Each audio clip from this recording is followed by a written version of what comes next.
Right, welcome everyone. You've been enjoying both looking at us on stage and listening to the lovely music and watching the videos behind us. So I hope you enjoyed how we decided to start this session. We're here to talk about financing the green transition. I'm a journalist, as you've heard. So I did actually set up a service called Sustainable Views, which is part of the Financial Times Group, and with that, which continues to go on under a different editor. We look at policy and regulation that is driving and shaping what we still call ESG, what we call sustainability, and how those definitions are attracting and encouraging perhaps asset managers, investors, lenders, companies to finance the transition. Now, as the editor-in-chief of The Banker, which is another publication, part of the Financial Times Group, the conversation still is very much on our agenda. So the transition is still very much on the agenda, but for banks, perhaps there are different considerations, and there may be bankers here in the audience to bear in mind. So what we're going to discuss here with our distinguished panelists is from a data perspective, from an asset owner perspective, from an asset manager perspective, how do we encourage capital to go into activities that are supporting the green transition, particularly at a time when, as often is the case, these things are also influenced, and then I'm sure my panelists will perhaps either slightly agree with me or strongly disagree with me. These things the investment decisions also very much tend to be, I think, influenced by policymakers' decisions and also the political mood.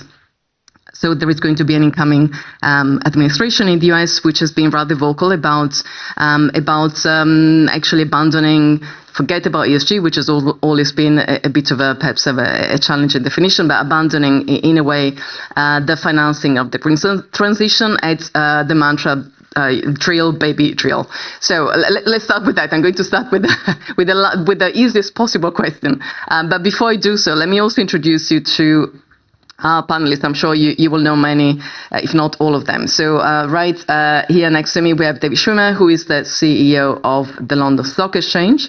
We also have Joseph Pinto, who is the CEO of M&G Asset Management, and Martin Præstegaard, who is the CEO of ATP. And last but not least, of course, we have Schmitt, who is the president and managing partner of Jolt Capital. David, can I start with you? The political mood is changing. Is that going to influence financing for the green transition, and how? So thank you, Silvia, and thank you to the organizers. It's great to be here. I would say at London Stock Exchange Group, we work with investors, market participants all over the world, and serve really in about 190 countries around the world. So we see the political winds shifting pretty regularly. And of course, you touched on what's going on in the US. On one hand, you could say, well, perhaps a pretty dramatic shift. On the other hand, this has been an ongoing dynamic in the markets for the past several years, and we've seen a lot of direction generally towards more sustainable investment. So let me give you an example. In our FTSE Russell business, we work with almost every major asset owner and asset manager in the world. We survey them each year. And 5 years ago, at the tail end of the first Trump administration, we had 50% of investors in our survey saying that they took sustainable investment as a core part of their investment strategies, sustainability as a core part of their investment strategies. Today, in this year's survey, it's 80%. So I think that tells you a lot in terms of the direction that investment capital is moving over time. Will there be shifts in one way or the other as the political dynamics change? Absolutely. I think it was always clear, maybe not that well understood, but if you take a step back, you look at 80% of the world's supply comes from carbon. That was never, ever going to be an easy transition. And so it was always going to be challenging, politically challenging, and take many, many years. And so that's what we're seeing. But I think the overall trend is still in the direction of sustainable investment.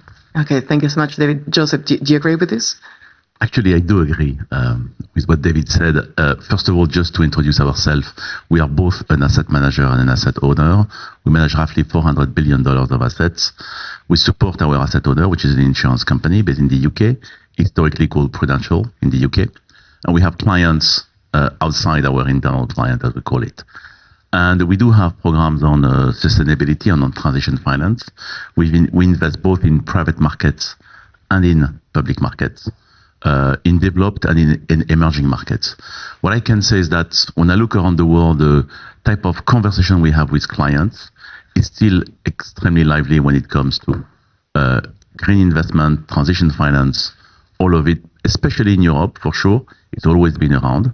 It's there, but also in the US and in, I have to say, Asia. So the US, you have to select your partners, for sure. A number of public pension funds are quite active in the area and wants to talk to us. Likewise for the Asian ones, actually. And I think that effectively, while it's going to be a bit of a bumpy road to some extent, and back to what David says, somehow, we do see more and more conversation going on, more and more investment in the area, even if, based on what I could be alluding from your questions, if you want to see the glass half full or half empty, let's start with the half full part. A lot of conversations. Half full, are we doing enough? Is probably the question. Yes, a lot of conversation, but the gap of what needs to be still be investing to reach the Paris Agreement is enormous, actually. We need probably to multiply by 4 or 5 the level of investment that we've been seeing so far. Okay. Thank you so much. Martin? Yeah, it starts to get boring because I actually agree. I'm from Denmark. We are asset owner, global investor, 4th or 5th biggest pension company in Europe. And basically we see this trend is strong. And maybe, there's ups and downs and you have political moods changing. But I think for sure being a long-term investor, I don't meet any in the world not taking into consideration the trend.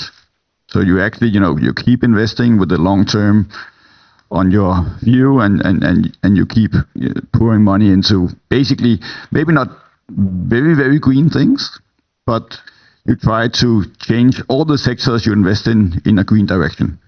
So it's not a thing, it's not only about, investing in offshore wind or something, it's about changing all the sectors you're investing in slowly, and maybe it takes more time.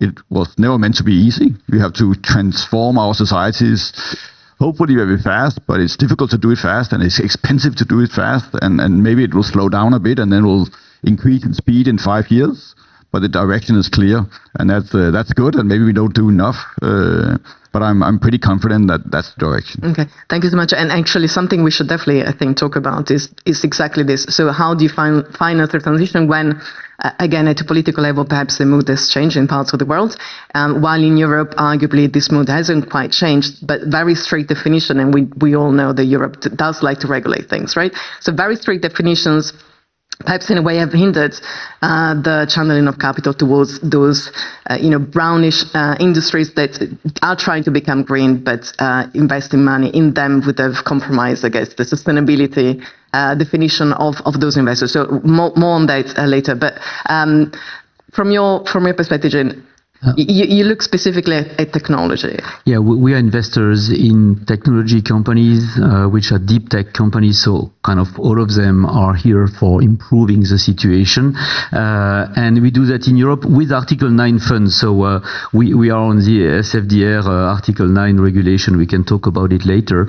I think on your political question, even if politicians would do absolutely nothing, which they might do, we would end up in a much better situation because the cost of not acting is becoming among us, and insurances are going to make sure it stops. And on the other hand, on green energy, it's getting cheaper by the day. So at a point, it's going to be much more effective to rely on green energy and to prevent the consequences of climate change. So in a way, what we could expect from politicians is that they would accelerate the move so that we don't go to the bottom of it before we can rebound.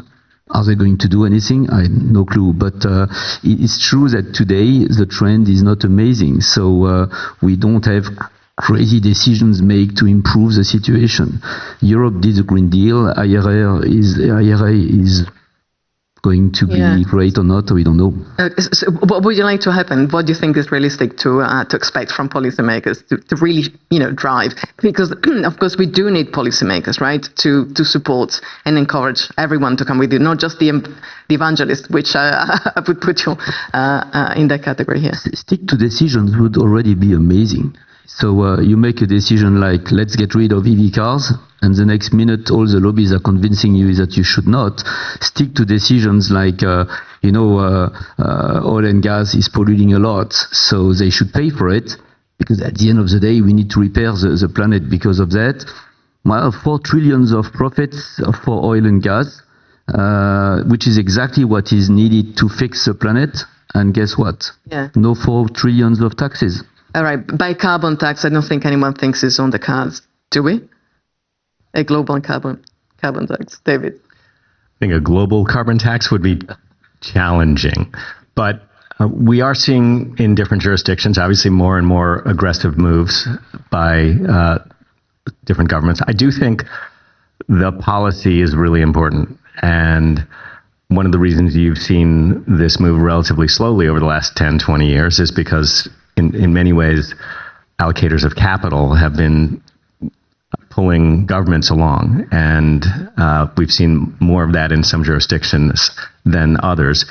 But the challenge with regulation, on one hand, regulation is critical to facilitating this kind of transition, to helping move the capital in the right way efficiently.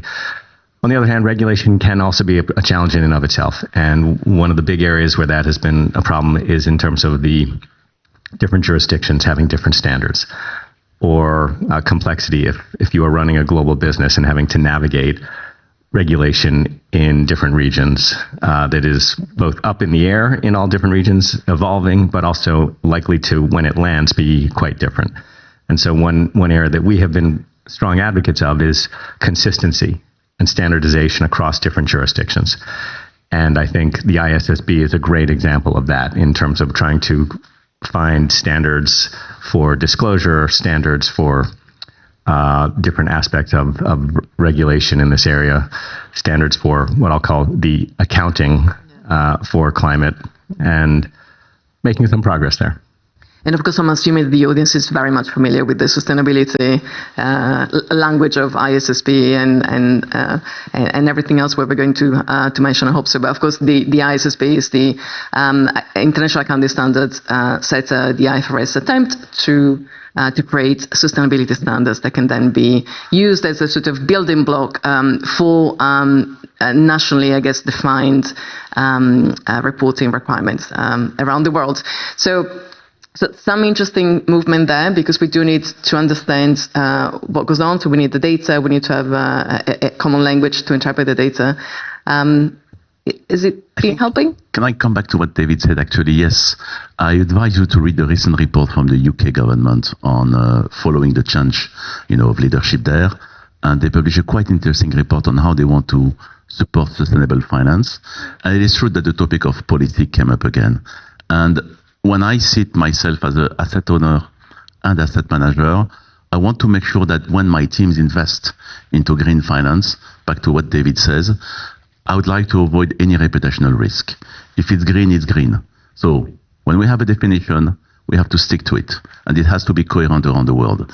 So the notion of having a policy around the world, while sometimes we are perceived as Europeans are over-regulating, Asians often, appear are being extremely pragmatic when it comes to sustainable finance.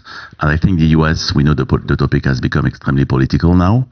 I would effectively encourage having one definition so that if we invest, we cannot be taxed of being greenwashing. We want to be clear that what we do with the right deliver the outcome that is expected. So that for us is extremely important. But before we talk about the point of data, I'd like also to couple it with what government needs to do. Because when we invest, sometimes we invest into a new technology. We are okay to take our share of risk of capital it cannot be a tremendous amount of risk, because at the end we have clients, insurance policy holders, so we do have a fiduciary responsibility ultimately. So when governments invest alongside us with some risk sharing, let's say, rules somehow, which means themselves taking the first loss, it will help us bring more capital into those new initiatives, new projects. So it's not only about the right policy, but we're also having governments playing their own role into it. And I'm referring to what the UK has decided recently, because they have their National Wealth Fund that they've announced and probably wants to do more of it, a bit like what has been done with the multilateral banks over many decades in developing markets. So that's what I will effectively encourage government to do. I'm very sympathetic to what has been said before on will politicians do the right thing, but this is what they have to do if they want the private capital to be even much more mobilized into effectively closing that gap. It's a tough ask now. I mean, it is always a tough ask to ask governments to earmark capital, but particularly perhaps it feels now with geopolitical tension in Europe as well, and rising sovereign debt levels. I think it has to be a mix, public-private. You cannot just count on the private sector only. Why? I mean, every one of us here in this room, we are saviors. Okay, so we invest money. We want to... You say savers or saviors? Savers. We could be saviors as well, actually. And each of us wants to make sure that our money is well taken care of by our bank, by our insurance, life insurance company or advisor. So we all have a tolerance of risk, and us as institutions have to respect that ultimately. So that's why the combination of both, public, private, it's extremely helpful in my view. Now, for sure, I agree with you. It's all a matter of size.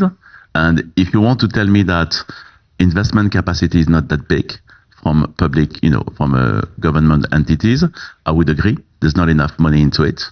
There is probably a disproportion of what's the gap of investment that is needed out there to reach the Paris Agreement, and how much money is available today.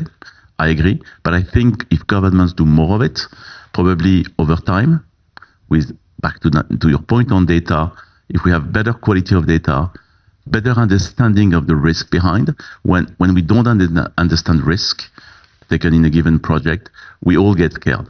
So what we do, we don't invest. Yeah. So if we are educated, if we have the right access to the right data, I'm sure the individual on my right is doing everything he can to provide us with the best data, to analyze the best projects and make the right investment ultimately. Okay, thank you. Let me ask you guys more about risk, Martin. Then I'll also ask you about opportunity, perhaps to Jean. But Martin first. No, I agree that we have to create some kind of risk sharing, especially if you want to transform fast. Of course, it's expensive for governments, and basically in Europe they have difficulties finding the money. At the same time, they have to invest in defense and so on. So it's a big challenge to engage there. But for sure, it will be more expensive for all of us if they don't stick to what they said before. The good message before, that if you change policies too often, then investors get confused, and it will be more expensive.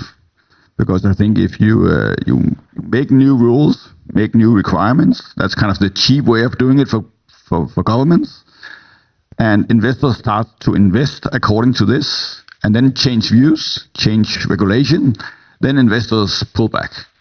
So you have to be consistent over time and stick to it, even though it's getting tough, and you will have some lobbies and resistance, as we maybe see right now in Europe. And then you have to supplement it with some kind of risk sharing. I totally agree that we can't, as private investors and pensioners, I don't think we can take the entire risk if we want to transform fast. If we have more time, no problem. But if you have to do it fast, then risk sharing is essential, for sure. Okay, thank you. So there is a lot of talk, and there's always been a lot of talk around risk and the risks of climate change on the economy, on humanity. Are we maybe not talking enough about opportunities? Because clearly we're not making the case, right? Because we're still here discussing about how slow we're moving. Do we need to talk more about opportunities? Do you think? That's a good one. In fact, it's the first time I'm talking in public about the fact that we run Article 9 fund. Usually we don't talk about that. Why? And are you scared of being accused? Because of this perception of risk, saying, oh, holy cow, those guys are going to waste money playing games on greenwashing. They talk too much about climate change and so on, and they forgot to do returns, which is, at the end of the day, what we are here for. And why do you feel you can talk about it now? What has changed? But just about the state is when you visit an investor, very often you have a pocket which is for energy transition, and this one is green, and in a way everybody is accepting that it's not going to be so great in return. And then you have the rest, and here you are here to make money. While we consider that we are here to make money, so we don't talk too much about Article 9. And we're not supposed to market Article 9, by the way. Now, in terms of opportunities, to me, the opportunities are gigantic. In terms of technology, it's, we won't achieve what we want to achieve in green transition if we don't invent what is missing. So you want to produce steel at a very low cost in terms of energy, we need to reinvent steel factories. You want to have low power consumption chips for AI, you need to reinvent the thing as well. So science is absolutely everywhere behind this green transition. It's not only about infrastructure. And I believe that we are reinventing right now most of the technologies we need for the future. So that's opportunity. That's trillions of opportunities. And that's what is moving us, in fact, as deep tech investors. So we should be talking more about these opportunities then. Absolutely. And absolutely. How do we go about talking more about these opportunities? I think there is of making the case again here too through data. What is it? We use a metric which we beat all the time, which is for €1 invested, we want to avoid 1 kilogram of CO2 at least. And when you look at the results, it's actually we are avoiding much more. The issue is the word avoiding. Our companies are growing. The carbon footprint is increasing. So decreasing the carbon footprint of growing companies is weird. That said, the products we are creating are saving the world. So that's what you need to compute. And this scope 4 definition is not very well defined yet, and there is no box around scope 4 which had been defined enough today. But this carbon footprint avoidance is actually quite interesting. With 1 billion in a fund, we save 1 to 2 megatons of CO2. Okay, so we need new then ways of financing the transition. Do we need how do you rate the existing instruments that we have to channel capture? Shall I jump in here on this? Sure. So on the London Stock Exchange, we have multiple different segments that are facilitating allocation of capital to transition finance. So we have a specific sustainable bond segment. We have a segment that is dedicated to transition finance. So I think a few years ago, there was this notion that green capital had to go away from, for example, oil companies. But I think in order to have a successful transition, we actually have to allocate capital to heavy carbon emitters that are developing successful transition plans. And so we have do we still need to call it green? You can call it whatever color you want. I'm asking because, again, of course, the second you start labeling things, then you attract, again, scrutiny, of course.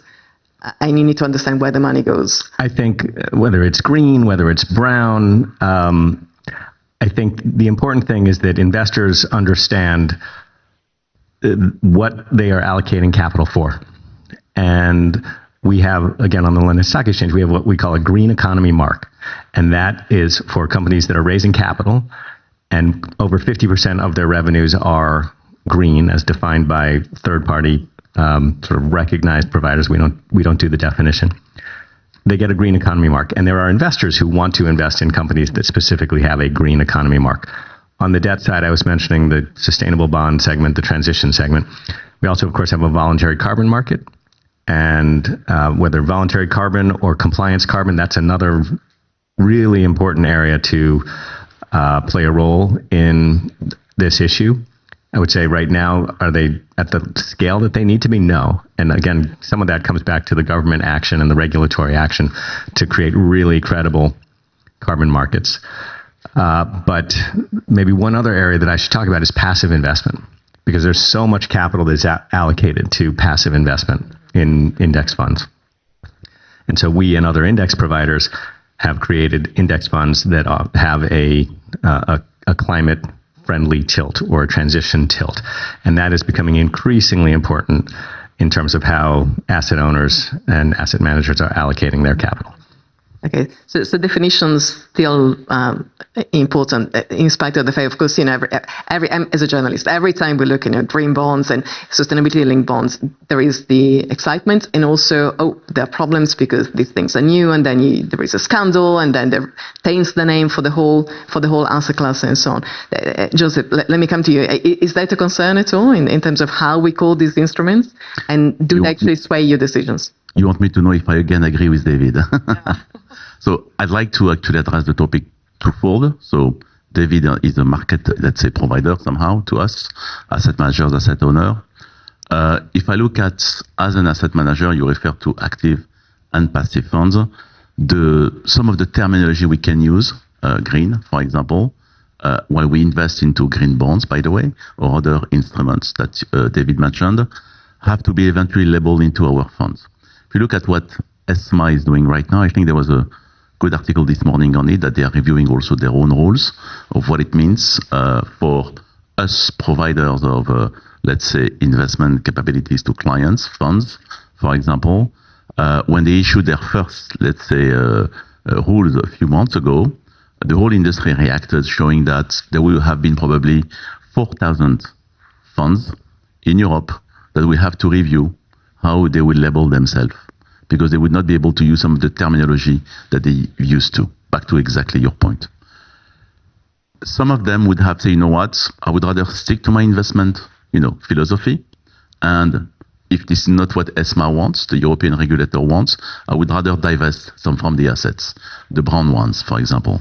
They would have created probably a disposal of 80 billion of assets, supporting actually the economy, supporting the transition that we all want. And I respect the fact within your question that as long as we agree on an outcome, as long as we agree that it will take time, because this is a long-term, effectively, outcome we have to reach, and there are many ways to reach such an outcome, then effectively we are all going the right direction. But I respect also the fact that regulators wants to make sure that when an end customer or a consumer buys a fund, he or she knows what they are buying. And that's fully respectable for sure. So I think ESMA is reviewing a little bit its role to make sure that effectively it's more appealing for investors and also for asset managers to some extent. So back to David's points, agreed on that. But that's for the, I would say, publicly listed market.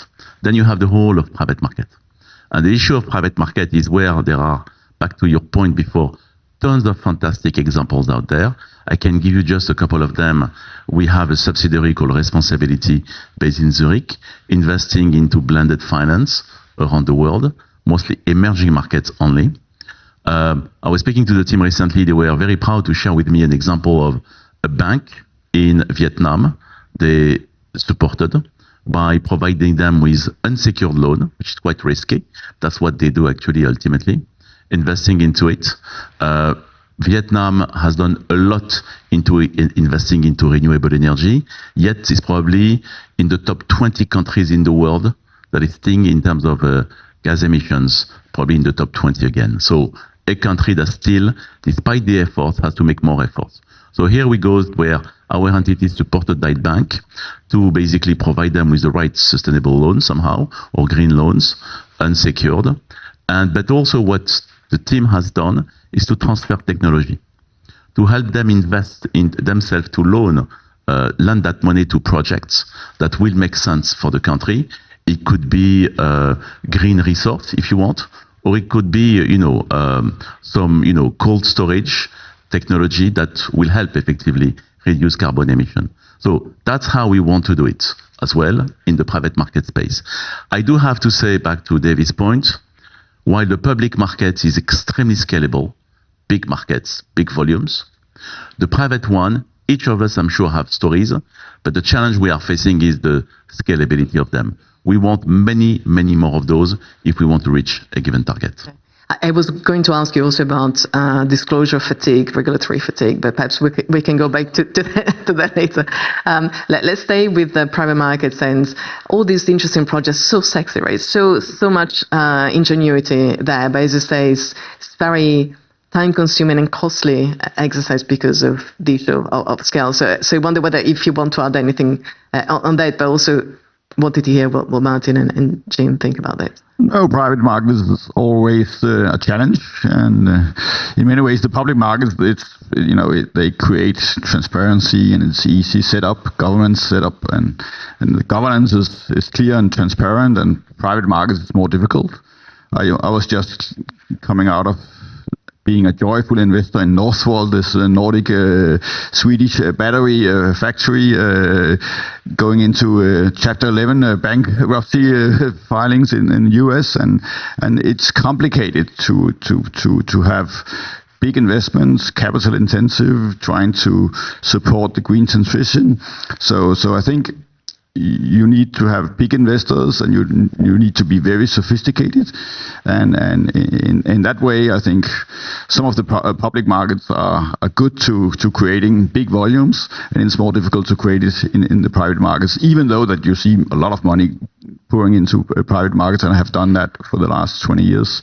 So I think there's pros and cons, but for sure, coming back to the basic things. We need clear regulation. We need clear requirements from governments, and we need some kind of risk sharing. I think that's coming down to the basic demands if we need, and if we want to succeed in a green transition. I don't think you can do without private markets in a way, because if you want the prince, you need to kiss a frog. At a point, you need to have those small companies which will become very big, and you need to finance those. So you need to rely on fund managers who do the job. The issue is that you won't deploy zillions in private markets, otherwise you are pushed to do mistakes or to go into the giga whatever and the next magical animal name, unicorn, whatever, and pushing people to do mistakes by pouring money. It's actually more a market where you need scarcity to be effective, but you build very large companies. So we built billion revenue companies and so on in the past. You can do that starting from not much. It takes not much time, not much money at the end of the day, and it generates good returns. So people should be excited about it. The issue is, especially on energy transition, if you go up after private market and technology, it's very complicated. So understanding what is underneath is awfully complex, and that's something which makes it not liquid in a way. You talked about complexity and regulation. One thing which is also very complex is that any single investor we have is requesting a very typical way to report on those, because it's so complicated. Everybody wants to understand what is underneath. So you spend your life writing books of reports which are almost similar but a little bit different for each investor. So we are buried under bureaucracy while we try to go very fast going after new technologies.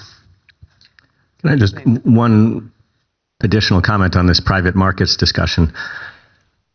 We think it's very important for there to be relative consistency of disclosure for private and public companies in this area, which I recognize is very different from disclosure in other areas. But if you don't have that, then you create that much more pressure to effectively arbitrage regulation. And companies that are concerned or just don't want to deal with climate disclosure, transition issues, they'll just stay private. And there is plenty of private capital available out there now for that to happen. There's no need to go public.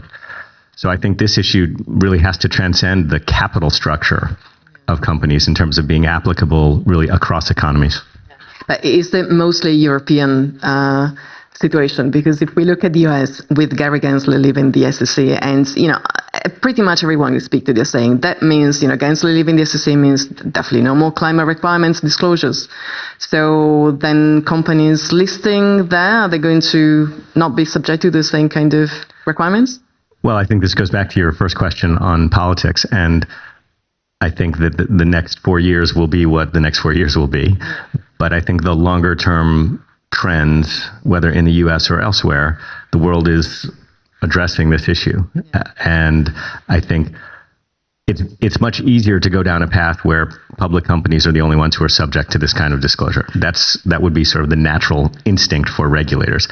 I think the problem with that is that then creates a dynamic where companies will have a reason not to go public, and they may their shareholders, their owners, private equity asset owners may pressure them to, but it creates an unhealthy dynamic in terms of the markets. And then do you get certain companies that maybe, and we've seen this over the past several years, where, for example, some resource companies were selling off their coal assets to either state-owned enterprises or private holders that were not overly concerned about the public disclosure, the reputational risks, et cetera. So it is a tricky issue that I think both regulators and allocators of capital have to keep in mind. All right. Yes, Martin. And just, I think even though that the US regulation will maybe decrease a bit, then most of these companies will be caught by the European regulation, because if you have a certain part of your business in Europe, then you have to comply to CSDR and all these rules coming in. So I think it's difficult being a global company to escape totally some kind of regulations. And you're happy with that level of requirement and this? Right now, I think it's too much. You don't think it's constraining? Right now, I think your time. I think it's too. It's becoming. I think it's overwhelming right now, because most European companies, they have to comply to CSDR, the new requirements. That's immensely complex, and you have to find the way through that. So I think right now there's a fatigue, because it's a kind of a mountain you have to climb. On the behind the mountain, maybe you'll find some kind of level. And being an investor, we have been sending out the message, keep it simple. We don't need all this, and so be very tough in your selection of which data you actually disclose, and then maybe in 5 years they will find a certain level. Right now it's maybe too much, but we will find a level. Half of me would say it's too much. The other half will say that's the price we have to pay to mobilize the trillions of dollars of assets and create the trust with the end investors. Now, what I agree is that have we done it? Have we simplified our life? Probably not. Could we have done it better as an ecosystem, including regulators? Definitely yes. But everybody is learning throughout that journey. And even regulators, when you talk to them in closed doors, they will tell you they want to improve things. Definitely. It's up to us as an industry to come with ideas, but we should not put in our mind the fact that we should deregulate either. We want regulation is good at the end of the day to create the trust that we need to have for, from investors investing into those areas. And there are tons of money out there that actually deserve that trust and that investment ultimately. What worries me more is the fact that if you talk about Europe, it's one element of it. And if you go to Asia, Hong Kong wants to regulate. Japan as well wants to regulate, have their own way of looking at things. Rest of Asia as well. And then you have the US, the next 4 years and afterwards. So the challenge for us as player in the global industry is effectively if there is a deglobalization of the industry. That's to me what worries me the most, because then if the industry, do you mean? Exactly. Meaning if we have to apply different rules in different parts of the world to be able to operate, then it will make the cost of doing business much higher. So M&G may just look at certain markets, but not companies based in other markets. That's going to be the challenge. And we're going to have, again, the same countries that will be left over, not having access to the right capital, because ultimately, investor will say, you know what, let's stick with the top markets, and that will be about it. That's the risk. Thank you. So we still have a few minutes, and I wanted to ask, we've been talking about things that are not perhaps working quite as you would like them to work, and challenges, and needing governments to be more involved and taking on the risk, being consistent and having a clear and firm vision about regulation, all of that. So let's talk about the ones who are actually getting it right. If you were to share, to mention a couple of examples of either, governments or markets more broadly that are actually working really well in terms of their definitions, in terms of how useful those definitions are, those requirements, in terms of how things are not actually quite changing as frequently as in other markets. I'm talking to leave you some time to think about this, but anyone who would like to? Yeah, David. Sure. London? No. Well, I'll touch on a few different aspects of this, actually. It's a great question. In terms of, so the U.S., we can criticize the U.S. for its going back and forth on these issues. But what has been going on in the U.S. in terms of the IRA and the subsidies and the clarity and the simplicity around how capital has been allocated and the incentive structures that have been put in place by the government in the U.S.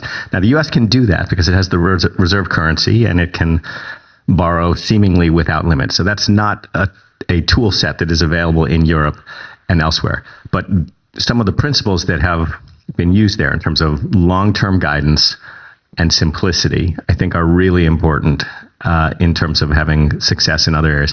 You talked about London. I would actually say the UK has done a very good job in terms of transition plans and transition planning, in terms of what has been put in place by what's called a transition plan task force, backed by the government through the change in government. So real consistency over the past couple of years. And then that transition plan structure and framework has been adopted by the IASB, which we were talking about earlier.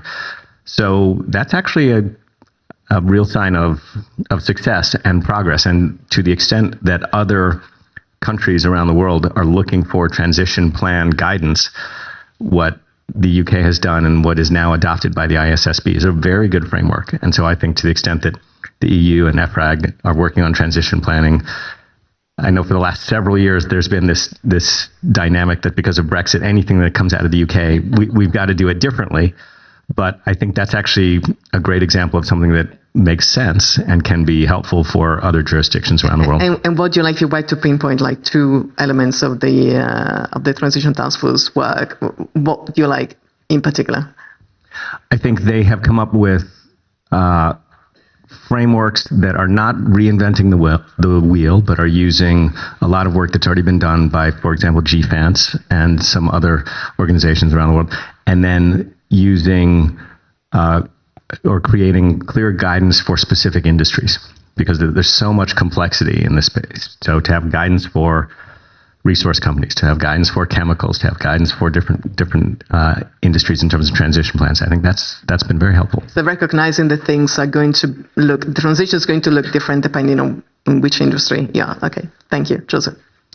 Happy to pick up a country that you've not picked up, nor I'm sure the one that you will pick up. I do have to say, actually, the Nordic countries have done well in that area, and I'm sure you will talk about it. I'd love to talk about Netherlands. It's another country in Europe that has done very well in the transition finance or green investment at large. If you look at some of their initiatives done by the Impact Investing, let's say, Association recently, they've gathered the whole ecosystem, so you don't necessarily need regulators. Somehow, they picked up all their banks, asset managers, insurers, and pension funds. By the way, if you outside the UK, it's the largest pension fund actually industry in Europe. And they've all committed to invest into impact investing, both in developed and developing markets. They give themselves a target of 10% by the end of next year overall, and of which a target of 3% by 2030 in developing markets. That's quite daring, and us as partners of them, I can tell you that we'll already see some benefits where they are reaching us out on how we can help them reach such a target. So it does show you that it's not in the hand of the governments necessarily, but also of, let's say, all the ecosystem, all the key stakeholders that also want to do good out there. So it's definitely embedded in the country, more so perhaps. It's really much embedded in the culture. Which does tell you that there is a sort of a dominant rule about what is considered right. Absolutely. And they have the means for it. We have to say it. Yeah. We're looking at the size of their pension fund industry. It's quite a substantial one. So they want to do good as well for their own investors, retirees, and the planet. And they know how to basically align interest ultimately. Okay. Thank you, Martin. Oh yes, I agree that basically the pension sector and the society in the Netherlands looks a bit like the Nordic countries, where we have big pension sectors. And going along with the kind of state regulation, state incentives, you can find a way where you can transform or make a transition in a reasonable, orderly way in many ways.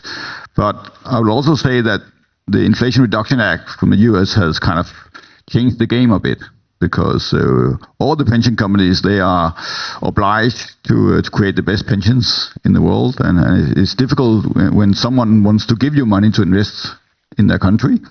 It's tough competition. So kind of the dialogue we have with governments in the Nordic countries is more like, the US is actually supporting and making very simple schemes where we can invest and have quite a lot of government money directly paid to us. It's difficult to say no. So I think it has changed the landscape, it has changed the game a bit, and I think European countries, we have to find the way out of that. And what is our answer to that? It might not be state support at the same level, but might some risk sharing, some state ownership, some kind of a mixture between these things that can make it possible to compete against that.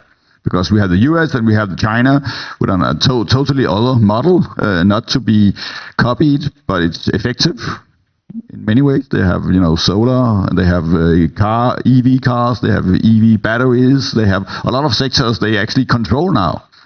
And that's a tough game to play in. Yeah. So we go back to commitment, essentially. I think some kind of that.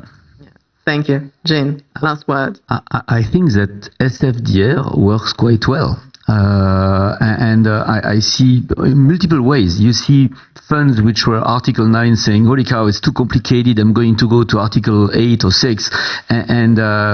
That means that Article 9 is actually selecting the goods from the bad. And it works. And in implementation now, it's very interesting. We see companies which are starting from scratch, so they never thought even about it.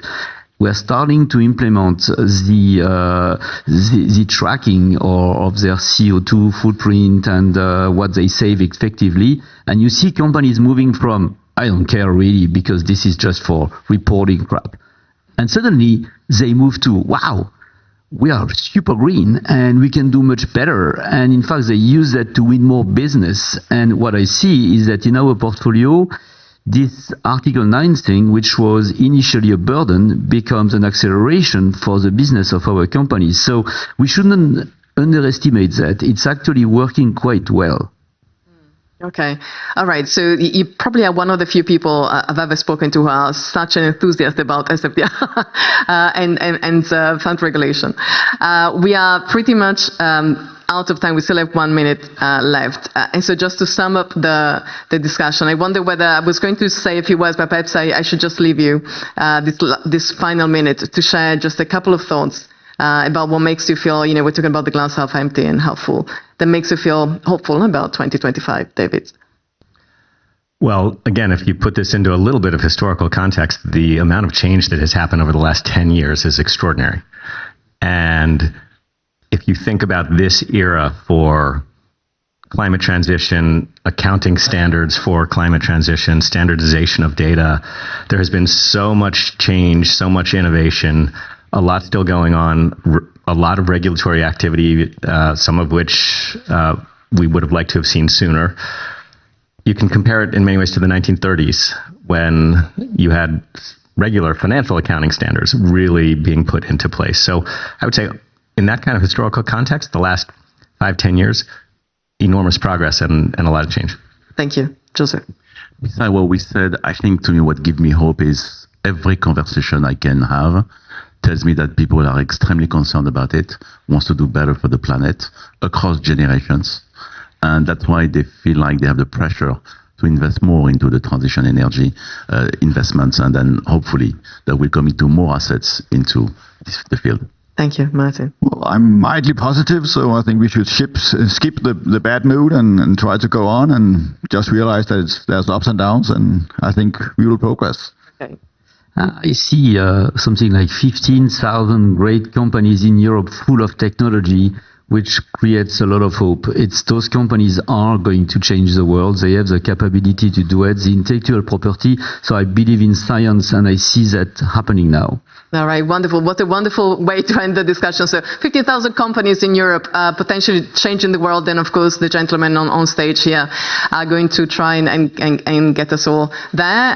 And from our part in the media, of course, to follow us. And we try to report, we commit to reports on this area impartially and based on data. So follow Sustainable Views and The Banker when you can. Thank you so much.